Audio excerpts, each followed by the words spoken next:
BPL ಕಾರ್ಡ್ಗಳು ರದ್ದಾಗ್ತಿದೆ. 1,20,000 ಆದಾಯ ಇರುವಂತದ್ದು ಸಾಕಷ್ಟು ಬಿಪಿಎಲ್ ಕಾರ್ಡ್ಗಳನ್ನ ರದ್ದು ಮಾಡಿದ್ರು. ಹಿಂದೆ ಗ್ಯಾರಂಟಿ ಯೋಜನೆ ಪರಿಷ್ಕರಣೆ ಆಗ್ತಾ ಇದೆ. ಒಂದಿಷ್ಟು ಗ್ಯಾರಂಟಿ ಕಡಿಮೆ ಮಾಡೋದಕ್ಕೆ ಈ ಒಂದು ಪ್ಲಾನ್ ಆಗ್ತಿದೆ. ಅಲ್ಲ, ಯಾರು BPL ಅರ್ಹರಿದ್ದಾರೆ ಅವ್ರಿಗೆ ಕೊಡಬೇಕಂತಕ್ಕಂಥದ್ದು ಎಲ್ಲ ಸರ್ಕಾರಗಳ ಪ್ರಯತ್ನಗಳಿದ್ದಾವೆ. ಸೊ ಕನ್ಸಿಸ್ಟೆಂಟ್ ಆಗಿ every government has put its effort. So ನಾವು ಅದೇ ರೀತಿಯಾಗಿ ಎಫರ್ಟ್ ಹಾಕ್ತಾ ಇದ್ದೀವಿ. ಇಲ್ಲ, ಕೇಂದ್ರ ಸರ್ಕಾರದ ಆವ್ರೇಜ್ BPL ಕಾರ್ಡ್ ಇರ್ತಕ್ಕಂಥದ್ದು ಅರೌಂಡ್ 60-65% ಇದೆ ಕೇಂದ್ರ ಸರ್ಕಾರದ. I could be little wrong here and there. But ನಮ್ಮ ಸ್ಟೇಟ್ಗಳು ಬಂದಾಗ ನಮ್ದು 80-85% ಕೆಲವು ಜಾಗದಲ್ಲಿ 90% BPL ಕಾರ್ಡ್ಗಳಿದ್ದಾವೆ. ಅದನ್ನು ಡೆಫಿನೆಟ್ಲಿ ಚೆಕ್ ಮಾಡಬೇಕಾಗತ್ತೆ. ಮಾಡ್ತಾರೆ, ಇಲಾಖೆ ಇದೆ, ಸರ್ಕಾರ ಇದೆ, ಚೆಕ್ ಮಾಡ್ತಾರೆ ಅದಕ್ಕೆ.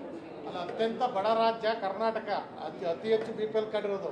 ನೀವೇನು ನೋಡ್ರೆ ನಮ್ದು ರಾಜ್ಯ ಆದಾಯದಲ್ಲಿ ನಂಬರ್ 1 ಅಂತ ಹೇಳ್ತೀರಾ. ಇದೆ, ನಾವ್ ಹೇಳಿದ್ರಿ 90% ಬಡವರು ಇದ್ದಾರೆ. ಅಲ್ರಿ, ನಾವು BPL ಕಾರ್ಡ್ ಕೊಡೋದ್ರಿಂದ ಇವತ್ತು ಆದಾಯ ಪರ್ ಕ್ಯಾಪಿಟಲ್ ಇನ್ಕಮ್ ಇರ್ತಕ್ಕಂಥದ್ದು ಆದಾಯ ನಾನು ಕೊಟ್ಟಿದ್ದಲ್ಲ, ಕೇಂದ್ರ ಸರ್ಕಾರ ಹೇಳಿರ್ತಕ್ಕಂಥ ತಾನೇ.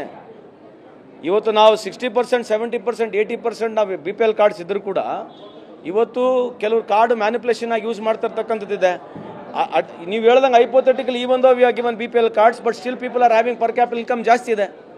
ಅದು you have to accept it. ಅದಕ್ಕೆ ಹೇಳನೇ ಪ್ರಶ್ನೆ ಇಲ್ಲ. ಅದಕ್ಕೆ ಒಂದು ನಿಮಿಷ ಮುಗಿದ್ಬಿಟ್ಟು ಅಲ್ಲ, ಗ್ಯಾರಂಟಿ ಹೊರೆಯಲ್ಲ ರೀ. ಈಗ ನೀವು ಹೆಂಗೆ ಬೇಕೆಂದ್ರೆ ಪ್ರತಿಪಾದನೆ ಮಾಡ್ಬೋದು, ಬಟ್ ಅಲ್ಟಿಮೇಟ್ಲಿ BPL ಕಾರ್ಡ್ನಾಗೆ ಇರೋರಿಗೆ ಕೊಡಬೇಕಂತಕ್ಕಂಥದ್ದು ಒಂದು ವಾದ ಇದೆ.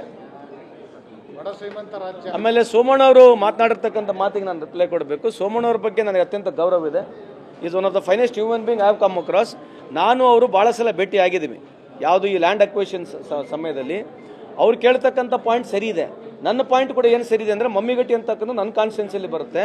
ಮಮ್ಮಿಗಟ್ಟಿ ಇರ್ತಕ್ಕಂಥ ವಿಲೇಜ್ ಏನಿದೆ, ಆ ಕಂಪ್ಲೀಟ್ KIDB ಅಕಾಮಿಡೇಷನ್ಗೆ ಎಲ್ಲ ಇಂಡಸ್ಟ್ರಿಗೆ ಅವರೇ ಲ್ಯಾಂಡ್ ಕೊಟ್ಟಿರ್ತಕ್ಕಂಥದ್ದು. ಮೊದಲು ಮಾಡಿರ್ತಕ್ಕಂಥ ರೈಲ್ವೆ ಲೈನ್ ಏನಿತ್ತು, ಆ ಲೈನ್ ಏನಿದೆಯಲ್ಲ, ಅಲೈನ್ಮೆಂಟ್ ಏನಿದೆಯಲ್ಲ, ಅವರು ಚೇಂಜ್ ಮಾಡಿದ್ರು. ಮೊದಲನೇ ರೈಲ್ವೆ ಅಲೈನ್ಮೆಂಟಿಗೆ ರೈತರು ಒಪ್ಕೊಂಡಿದ್ರು. ಈಗ ಅಲೈನ್ಮೆಂಟ್ ಚೇಂಜ್ ಆಗಿದೆ.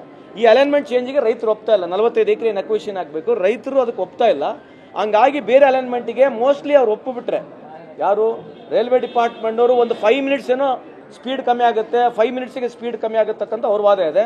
ನಾನು ರೈಲ್ವೆ ಇಲಾಖೆಯವ್ರ ಜೊತೆ 10 ಸರಿ ನಾನು ಕೂಡ ಭೇಟಿ ಮಾಡಿ ಮೀಟಿಂಗ್ ಮಾಡಿದ್ದೀನಿ. ಅಲೈನ್ಮೆಂಟ್ನ ರೈತರ ಪರವಾಗಿ ಮಾಡಿದ್ರೆ ಡೆಫಿನೆಟ್ಲಿ ನಾಳೆನೇ ಅವ್ರು ಲ್ಯಾಂಡ್ ಕೊಡ್ಲಿಕ್ಕೆ ರೆಡಿ ಇದ್ದಾರೆ. ಅದನ್ನು ನಿಮ್ಮ ಮುಖಾಂತರ ಸೋಮಣ್ಣ ಸಾಹೇಬ್ ರಿಕ್ವೆಸ್ಟ್ ಮಾಡ್ಕೊಳ್ತೀನಿ. ರೈತರು ಹೇಳಿರ್ತಕ್ಕಂಥ ಅಲೈನ್ಮೆಂಟ್ನ ಪುನಃ ಮತ್ತೊಮ್ಮೆ ರೀಚೆಕ್ ಮಾಡಿಬಿಟ್ಟು ಅದ್ರ ಪ್ರಕಾರ ಮಾಡಿದ್ರೆ ರೈತರಿಗೆ ಕೂಡ ಅನುಕೂಲ ಆಗುತ್ತೆ, ರೈಲ್ವೆ ಡಿಪಾರ್ಟ್ಮೆಂಟ್ ಕೂಡ ಅನುಕೂಲ ಆಗುತ್ತೆ.